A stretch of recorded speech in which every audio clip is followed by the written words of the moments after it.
Yo, what is going on, guys? Welcome back to another video. It's Tuesday, which means it is time for my tier list Tuesday. And today, with the trade deadline not really rapidly approaching, but 5 to 6 weeks out, we're going to start to see deals start happening in the next couple weeks. Bo Horvat got traded at the end of January. Ryan O'Reilly happened like mid to early February. Deals are going to start happening. Zadorov obviously happened a month ago. That he just demanded out, so that's a little bit different. But deals are going to start coming in. So I thought it'd be fun to look at the trade deadline and kind of tier list what I think teams should do. So here are our tier lists. We got all in, which means it's your time to win. You have the assets, go trade, go nuts, go all in. Then some minor moves. This is probably not trading a first round pick, but maybe dealing that second and third to get a pretty okay piece, but not an absolute star. Stay put. These are the guys that are in the race, probably not going to go on a deep playoff run. No real reason to jeopardize their future. They're maybe on the come up. Sell if you got a good offer. That's if some of your expiring guys, you're kind of in the hunt, but maybe you just sell on them for like a second or maybe even a first round pick if it's looking like you might end up not making the playoffs. And then fire sale, that is bottom of the league. You have a bunch of expiring guys that you want to get off of as soon as possible and just move on and get your assets for your rebuild. Up first, the Anaheim Ducks.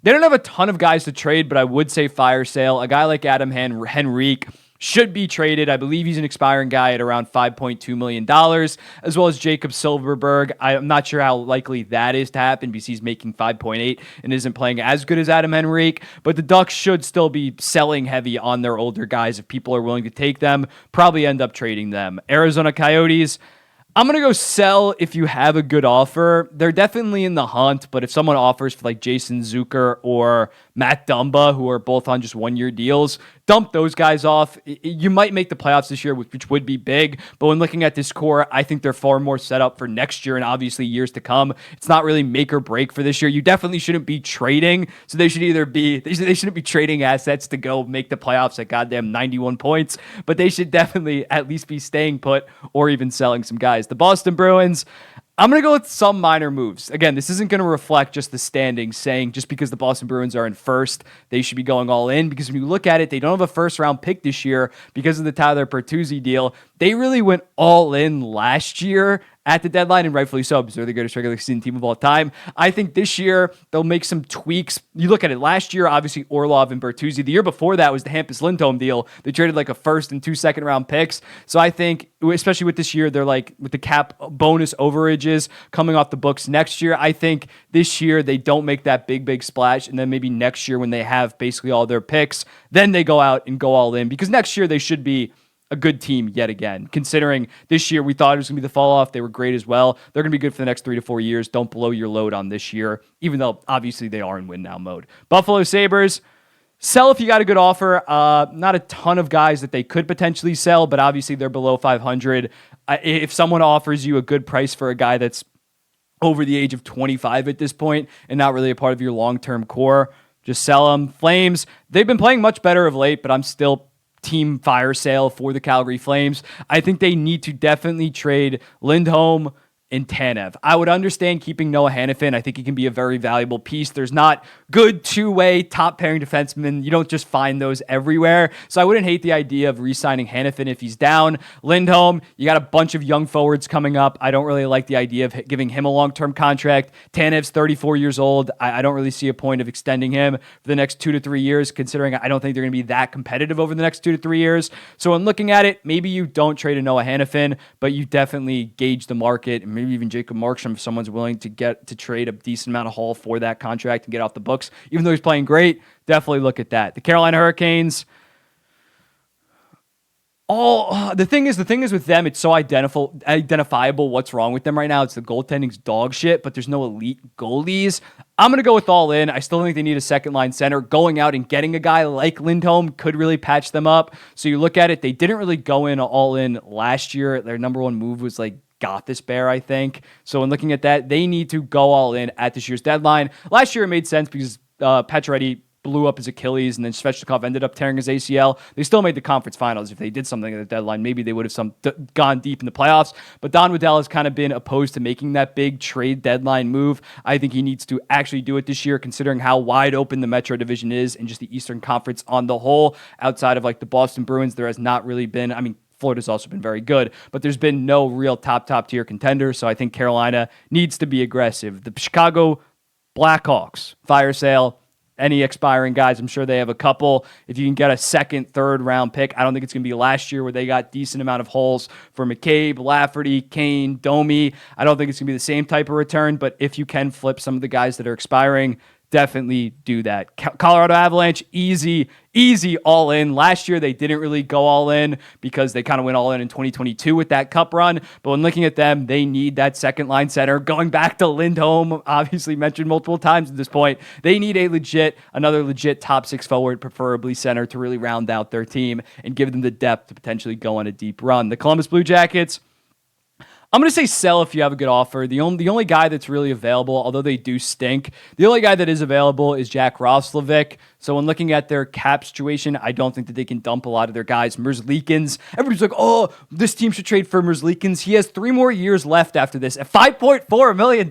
Like, he gets paid top 15 starter money in the entire NHL the next 3 seasons. No one's like chomping at the bit for a guy that has like a .903 save percentage the last 3 seasons. So I don't think they're going to be fire sailing at this year's deadline, and they don't have a ton of expiring older free agents. When looking at Roslovic, he's still only like 26 or 27, so maybe you don't even trade him and you work out some kind of extension. So for the Columbus Blue Jackets, I'm going to go with sell if you get a good offer. The Dallas Stars, I think they should be in for like a top pairing defenseman. When looking at it, Miro Heiskanen has gone down. That defense score is really showing some of its warts. Thomas Harley has stepped up, but when looking at Dallas, They obviously have a long time horizon, but they still have a good prospect pool with guys like Borks and Coven coming up. So you should be all in. The time is now for the Dallas Stars. Pavelski isn't getting any younger. Sagan, Ben aren't getting any younger. Go all in. Detroit Red Wings, I'm going to say stay put. They made a lot of aggressive moves this offseason. Obviously traded a first-round pick for DeBrincat. I think that they should just stay put right now. I think maybe next year if you're in the hunt, then you take that next step. But right now they are still pretty much a young team. I think they might end up falling out of the playoffs. So when looking at it, I'm not sure if you're Steve Yzerman that you blow your load, and go out and go aggressively and try to win now. Edmonton Oilers, I'm not sure what the exact move would be for the Edmonton Oilers. Maybe a top 6 forward. I don't think that they're going to make a similar Ekholm kind of defenseman splash. Stuart Skinner has obviously been good. But if you have Connor McDavid and Leon Draisaitl, especially Draisaitl only has 1 more year left at $8.5 million next year. McDavid, $12.5 for 2 more years. You're all in. You're all in all the goddamn time. And I believe they do have their first round pick this year. So that shit probably should be traded.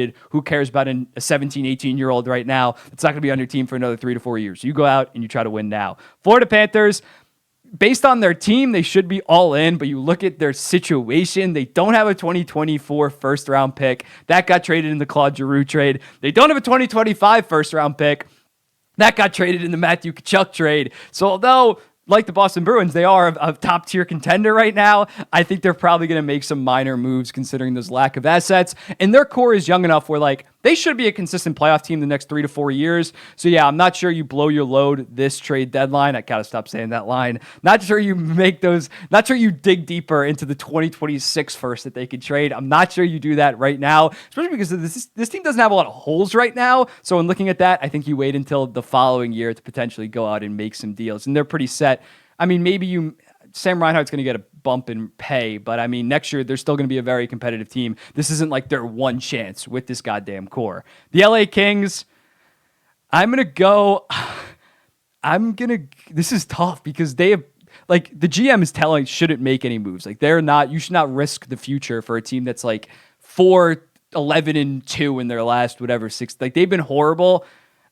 I think I'm going to go with some minor moves. Considering how they're playing, I'm not sure you double down on this core if they don't turn it around and you give up a first-round pick and you somehow fall out of the playoffs. Like, that's a little risky in my opinion. So I think maybe I don't think there's not a ton of options for them. Obviously, they probably like another goaltender. I'm trying to think. Defenseman doesn't really make a ton of sense. Yeah, I really don't know what the fix would be for the LA Kings. They're just free-falling right now. So I think you maybe trade a second and a third, but you don't really ball out with that first-round pick.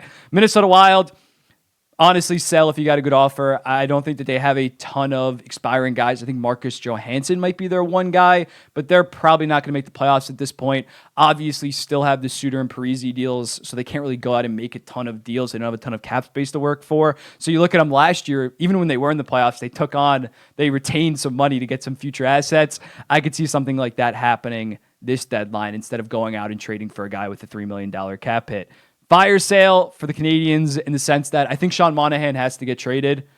I don't think that's a controversial take. He's only making $1.9 million. I think you can get a first-round pick if you half retain that. I think he definitely needs to go. Jake Allen, if someone's offering for him, I think you ship him out as well. You trust Monty to be your center and then deal with the backup, either Primo or someone else. So in looking at the Canadiens, not like a fire sale like in previous years, like in that 2022 season with Chirot, and they shipped out a bunch of people. But I think if you're the Canadiens, you probably should be selling pretty heavily at this deadline. Nashville Predators, stay put. I'm not sure if you're Barry Trotz. You're really trading a first-round pick to barely make the wild card this year and then probably lose easily in the first round. So I think stay put's probably the move. New Jersey Devils, some minor moves. If you're Tom Fitzgerald and right now you're not even a lock to make the playoffs, I'm not sure you're trading another goddamn first-round pick this year, especially after making that Timo Meier deal last year. I think you maybe tweak something within the defense core. If Dougie Hamilton's going to be out long-term, you need someone to replace him, but I don't think you should be going all in. My New York Islanders, screw it, man. After the Bo Horvat deal, it is all about right now. The future does not really matter for the New York Islanders. They're going to stink come 2028, 2029, 2030. It's inevitable. It's inevitable. So right now, you need to be all in. A first-round pick in 2024 does not mean jack dick to this team because he's going to be going through a rebuild whenever that 17, 18-year-old comes up. So if you're the New York Islanders, you double down on this core. Why not? New York Rangers, I think you also need to be all in. Artemi Panarin, although he's having like arguably a career year, maybe 2019, 2020, he's not getting any younger. He's only 32 years old. Some of their other core pieces, Zibanejad's 30, Kreider's 32 or 33. So like it is still fully go time. Yes, they did go decent amount all in last year with the Tarasenko and the Kane deals, but that only costed them what? A first and a second round pick. I believe they have their first round pick this year as well as their second. So go all out. Get some help, especially in that forward core, and try to go win a Stanley Cup. Ottawa Senators, sell. If someone is willing to offer for Chychrun a decent price similar to what you paid for him, I think you have to do that. You can't be paying Sanderson, Shabbat, and Chychrun $8 million per. I don't think anybody's going to really take on Shabbat. You're obviously not going to trade Sanderson. So Chychrun's probably the odd man out. Kubalik's a UFA. Get a third, fourth round pick for him. Tarasenko, you can maybe get a first, probably more like a second at half retained, $2.5 million. You go out and do that. The Philadelphia Flyers, really weird situation because before the season, you would have expected them to be selling hard at the deadline. They are a competitive team, but I think if you get good offers on, say, like a Sean Walker, I think it would be hard to not trade him because that guy's clearly not part of your long-term plans. So they're either in stay put or sell if you get a good offer. But I think Eddie Briere still will potentially sell. I think he will still sell some guys on the team if they're not firmly still in a playoff spot in 5-6 weeks. A lot can change. Pittsburgh Penguins, all in, again, similar to the New York Islanders. Like, if they were far out of the playoffs, maybe you traded Jake Gensel, but what's the point now? Like, your core is so goddamn old, you need to be trying to win now. San Jose Sharks, not a ton of expiring guys to sell, I believe. Mikael Granlund, I think maybe he has one more year after this, or maybe he's expiring this year. Mike Hoffman, they could sell maybe. So in looking at it, if you can get any returns on some of your older forwards, older defensemen, you do that. Seattle Kraken, I'm going to go stay put. I still think they could potentially make the playoffs, and especially after making the playoffs last year, I'm sure the goal within the organization is to make the playoffs. So I think you stay put. I can't really see them selling. St. Louis Blues, although they're playing better under their current coach, they don't really have much to offer. I'm just going to put them in stay put. They could end up making the playoffs in the Western Conference, as well as the fact that they're not like an Arizona Coyotes that probably next year take a massive leap. They're about what they are right now until their young guys come up at the NHL level. So I'm going to go with stay put. Tampa Bay Lightning, stay put as well, man. Last year, they obviously really emptied the clip. I don't think they have their 2024 or 2025 first from the Tanner Jeannot and Brendan Hagel deals. So in looking at them, if they're going to be battling for a playoff spot, are you going to go make any deals? I don't think that would be that wise. This might be a year off, so I would stay put as of right now. Toronto Maple Leafs, all in when looking at it. Last year, William Nylander making $6.9 million. Austin Matthews, 11.6. You got to go all in. You got to fix some of the mistakes that Brad Treliving's got to try to make up for some of his mistakes that he has thus far. This team is not very deep. You go out and you buy at the deadline. Vancouver Canucks, I'm going to go with some minor moves. I don't expect him to be that heavily active. Maybe you do some type of Kuzmenko swap, but in terms of really going all in, I'm not sure they do that quite yet in this season. Vegas Golden Knights, I say all in. Why not?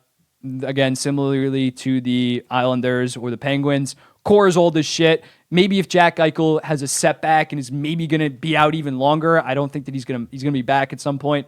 He is going to be back at some point. But when looking at it, maybe if there's some setback with that or someone else gets hurt, maybe you just make some minor moves or maybe you stay put. But considering their timeline, Pietrangelo, Stone, Martinez, all in their mid to early 30s, you still got to be going all out, try to get that repeat. Washington Capitals, sell if you get some good offers. Anthony Manta's up. There's some other guys that are up, I believe, for them. And right now, although they're battling for a wild card spot, it's not looking that likely with the way, especially their offense is third worst in the entire NHL. So I expect them to kind of fall off in the next couple of weeks and kind of fall back. And the Winnipeg Jets, go all in. Have some balls. Last year, they made the Nino Niederreiter deal, which turned out to be a fantastic deal. But this year, considering they're playing even better come trade deadline time, last year at the trade deadline, they were kind of falling apart a little bit. They're playing some of their best hockey as of late. Kevin Cheveldayoff should support that team. But let me know in the comments, what do you think about this? Again, that's the Senators. That is the Flyers. And I'll be seeing you in the next one.